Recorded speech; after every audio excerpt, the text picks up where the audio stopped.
Platform मिला है, ये मेरे लिए बहुत ही सुनहरा मौका है। मैं पब्लिक का भी धन्यवाद करता हूँ हाथ जोड़ के कि मुझे सम्मान मिला और सम्मान मिलता रहेगा, यह आशा करता हूँ। लेकिन हमें सम्मान और नाम नहीं चाहिए, हम ये चाहते हैं कि लोगों को एक अच्छा मैसेज मिले।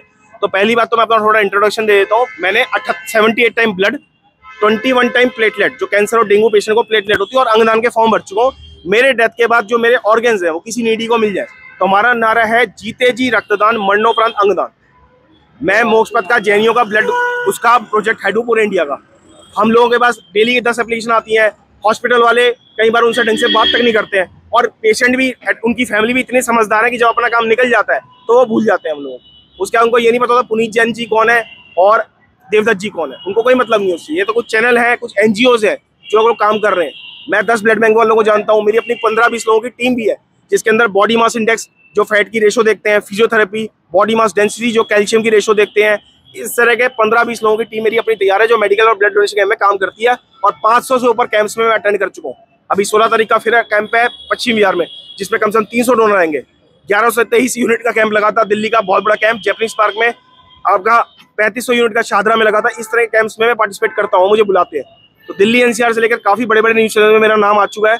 लेकिन हम ये चाहते हैं कि लोगों को प्रोत्साहन मिले, जो आम आदमी इस तरफ ध्यान नहीं दे रहा, और सरकार का ध्यान तो बिल्कुल भी नहीं है इस तरफ। सर सरकार बिल्कुल नहीं सपोर्ट कर रही, बिल्कुल सपोर्ट नहीं कर रही सरकार। मेरे को 20 साल हो गए इस लाइन के अंदर, मैंने आज तक किसी से 1 रुपया नहीं लिया। ज्यादा से ज्यादा ट्रांसपोर्टेशन ले लिया होगा, किसी ने जूस पिला दिया होगा प्यार में, वो अलग चीज है। लेकिन मैंने कभी, मुझे तो रिश्वत के भी फोन आते हैं, एम्बेसी वालों से, सीबीआई वालों से, पुलिस वालों के फोन आते हैं कि जी हमें ब्लड में हेल्प कर दो, आपको जो पैसे लेने ले लो। रात के 2-2 बजे भी फोन आते हैं। लेकिन मैंने कभी कोई लालच नहीं दिखाया। मैंने तो बस ये चाहता हूँ कि लोगों को एक जागरूकता है इसके अंदर। मेरा अपना छोटा मोटा प्रॉपर्टी का काम है, पीतमपुरा का निवासी हूँ, और पिछले 40 साल से इस क्षेत्र में रह रहा हूँ। इलेक्शन के अंदर 20 साल से काम कर रहा हूँ। 100 से ऊपर एनजीओस को जानता हूँ, 15-20 फाइनेंसर मेरे साथ है। लेकिन फिर भी मैं सिंपल रहता हूँ। मैं नहीं चाहता लोगों को पता चले। ये तो इन्होंने मुझे पकड़ लिया रोड पे, लेकिन मैं नहीं चाहता लोगों को पता चले। मैं सिंपल ही रहना चाहता हूँ। तो लोगों में जैसे एक डर होता है ब्लड डोनेशन के नाम पर कि जो है सुई लगेगी या हमारे खून का क्या होगा, तो उस पर आप क्या कहना चाहेंगे? मैं आपको थोड़ा प्रोसेस समझा देता हूँ। ब्लड के 4 कंपोनेंट होते हैं। एक तो होल ब्लड होता है, लाल रंग का खून होता है, जिसकी थैली कम से कम 5,000 रुपए की होती है मार्केट में। दूसरा होता है एसडीपी, सिंगल डोनर प्लेटलेट, जो कैंसर और डेंगू पेशेंट होते हैं, उनकी जो इम्यूनिटी सिस्टम वीक होता है, उसके लिए होता है। वो 15,000 का टेस्ट होता है, 15,000 का ग्लोबल रेट होते हैं सारे के सारे। इसके अंदर ब्लैक वो अलग चीज है, लेकिन ये मार्केट की रेट है।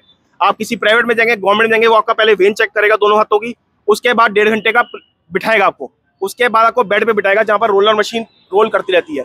वहां पर आपको टॉयलेट भी खुद ही वहीं करना पड़ेगा। आपकी प्लेटलेट काउंट जितनी होगी उस हिसाब से आपका मशीन ऑपरेट करेगी। मिनिमम 40 मिनट लगते हैं, जबकि मेरा काउंट अच्छा है। मैं अपने खाने पीने का भी ध्यान रखता हूँ, रेगुलर अच्छा मील रहता हूँ, ड्राई फ्रूट्स, पनीर, ये सब चीजें काफी खाता हूँ, और तला हुआ नहीं खाता। तो मैं इस चीज में काफी ध्यान रखता हूँ।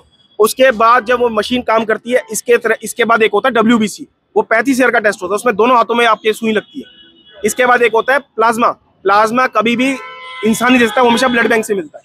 तो ये कुछ चीजें हैं जो जानकारी की जरूरत है। और इसके अंदर आपका वेट आपका 45 से ऊपर होना चाहिए, और उसके बाद आपका जो हीमोग्लोबिन 12.5 से ऊपर होना चाहिए। आपको एंटीबायोटिक्स लेनी चाहिए, आपका इम्यून सिस्टम ठीक होना चाहिए। इस तरह के कुछ पैरामीटर होते हैं जिसपे एक डोनर वर्क करता है। तो मेरे ख्याल से मैं ये मैसेज यूनिसेफ तक देना चाहता हूँ, WHO तक, आपकी हेल्थ मिनिस्टर तक, ताकि वो कैंप्स लगवाएं। अभी आपने देखा होगा स्वच्छ भारत अभियान या फिर अटल बिहारी वाजपेयी जी के टाइम में काफी कैंप लगे, लेकिन वो कैंप रेगुलर लगने चाहिए। ऐसा ना हो कि किसी नेता का बर्थडे हो या फिर कोई बात हो या फिर पॉलिटिकली आप अपना नाम चाहते हैं तो वो कैंप लग रहे हैं, वो कैंप नहीं चाहिए। हम ये चाहते हैं कि जन समाज में अगर आप एक वैन भी खड़ी करते हैं तो 20-25 यूनिट तो कम से कम आ जाता है। तो मैं यही चाहता हूँ कि आप लोग जागरूकता करिए। हर एक घर से 1 यूनिट ब्लड भी मिलेगा ना, तो इस दुनिया में किसी को ब्लड की जरूरत कमी नहीं पड़ेगी। पर जब आम आदमी खून लेने जाते हैं, या तो उससे पैसे ज्यादा लिए जाते हैं सर, या उसको खून मिलता ही नहीं। देखिए, उस केस में मैं बताता हूँ। पहली बात तो मैं बताऊंगा, शंटी जी जो पद्मश्री अवार्डी, उन्होंने मुझे 2 बार सम्मानित किया है। राजीव गांधी, फोर्टिस, मैक्स, इस तरह के 15-20 अवार्ड मुझे मिल चुके हैं, और 15-20 न्यूज चैनल में मेरा नाम भी आ चुका है। लेकिन मैंने आपसे फिर कहा कि हमें नाम किसी चीज का लालच नहीं है। हम ये चाहते हैं जागरूकता के अंदर एक भागीदार बने।